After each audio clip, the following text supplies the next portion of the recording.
என் அன்பு சகோதர சகோதரிகளே, ஆண்டவராகிய இயேசு கிறிஸ்துவின் நாமத்தில் என் அன்பின் வாழ்த்துக்கள். இந்த நல்ல நாளிலும் பண்டிகைக்காக ஆயத்தப்பட்டு கொண்டிருப்பீர்கள் என்று நான் விசுவாசிக்கிறேன்.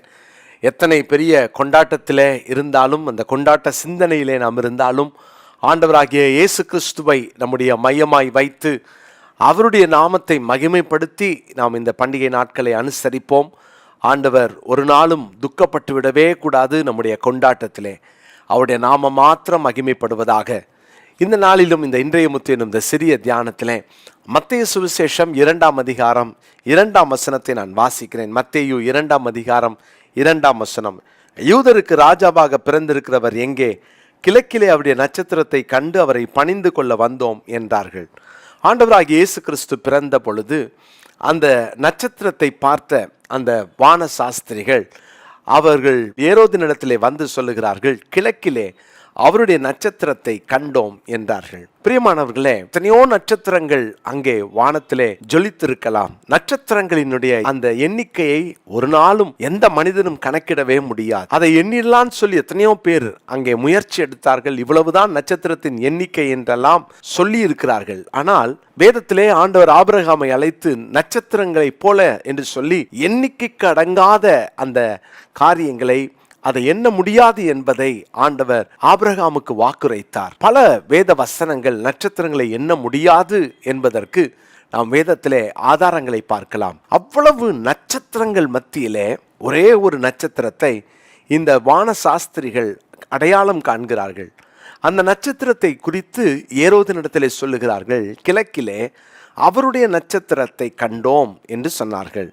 நட்சத்திரத்திற்கு நட்சத்திரம் அங்கே வித்தியாசப்படும் என்று அப்போஸ்தலனாகிய பவுல் கொரிந்தியருக்கு எழுதின 1ஆம் நிருபம் 15ஆம் அதிகாரம் 41ஆம் வசனத்திலே நாம் படிக்கிறோம்.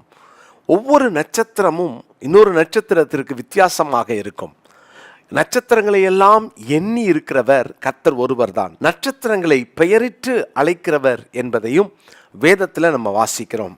குறிப்பாக இந்த அவருடைய நட்சத்திரத்தை குறித்து பிலேயாம் தீர்க்கதரிசி என்னாகமம் 24ஆம் அதிகாரம் 17ஆம் வசனத்திலேயே அவர் தீர்க்க தரிசனம் உரைத்திருக்கிறார். ஒரு நட்சத்திரம் யாக்கோபிலே உதிக்கும் என்பதை குறித்து.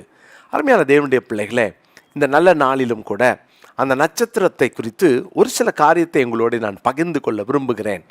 நீங்கள் மத்தேயு சுவிசேஷம் 2:2 பாருங்கள். அங்கே அது அவருடைய நட்சத்திரம் என்று வாசிக்கிறோம். எத்தனை நட்சத்திரங்கள் இருந்தாலும் அவருடைய நட்சத்திரம், அவருக்காக வேலை செய்கிற ஒரு நட்சத்திரம், அவருக்காக ஊழியம் செய்ய போகிற நட்சத்திரம், அவருடைய பணியை நிறைவேற்றப் போகிற நட்சத்திரம், அதுதான் அவருடைய நட்சத்திரம். அருமையான கர்த்தருடைய பிள்ளைகளே, இன்னைக்கு ஆண்டவர் உங்களையும் என்னையும் ஒரு நட்சத்திரத்தை போல பார்க்க விரும்புகிறார். ஒரு நட்சத்திரமாய் இந்த உலகத்திலே கர்த்தர் வைக்க விரும்புகிறார். நம்ம அவருடைய நட்சத்திரம் என்பதை மறந்துடக்கூடாது. நாம் தேவனுடைய நட்சத்திரம். இந்த நட்சத்திரத்தினுடைய வேலை என்ன? அவர் என்ன சொல்லுகிறாரோ அதன்படி செய்கிற நட்சத்திரங்களாய் தேவன் நம்மை மாற்றுவாராக. நாம் அவருடையவர்கள் என்பதை ஒரு நாளும் மறந்துவிடக்கூடாது. எல்லா சூழ்நிலையிலும் நாம் அவருக்கு உரிமம் கொடுப்போம். நாம் அவருடையவர்களாய் இருக்கும்படி தான் தேவன் நம்மை பிரித்தெடுத்தார் என்று லேவியராகமத்தின் புஸ்தகம் 20ஆம் அதிகாரம் 26வது வசனத்திலே நாம் வாசிக்கிறோம். நான் அந்த வசனத்தை வாசிக்கிறேன். லேவியராகமத்தின் புஸ்தகம் 20ஆம் அதிகாரம் 26வது வசனம். கர்த்தராகிய நான் பரிசுத்தராய் இருக்கிறபடியினாலே நீங்களும் எனக்கேற்ற பரிசுத்தவான்களாய் இருப்பீர்களாக. நீங்கள் என்னுடையவர்களாய் இருக்கும்படிக்கு உங்களை மற்ற ஜனங்களை விட்டு பிரித்தெடுத்தேன். உங்களை மற்ற ஜனங்களை விட்டு பிரித்தெடுத்தேன். காரணம், நீங்கள் என்னுடையவர்களாய் இருக்கும்படிக்கு. இந்த நாட்களில் ஆண்டவர் உங்களையும் என்னையும் இப்படிப்பட்ட நட்சத்திரமாக பார்க்க விரும்புகிறார். பிரித்தெடுக்கப்பட்ட நட்சத்திரமாய், பரிசுத்தமாய் ஜொலிக்கிற நட்சத்திரமாய், அவருக்கு சொந்தமான நட்சத்திரமாய் தேவன் உங்களையும் என்னையும் மாற்றுவாராக.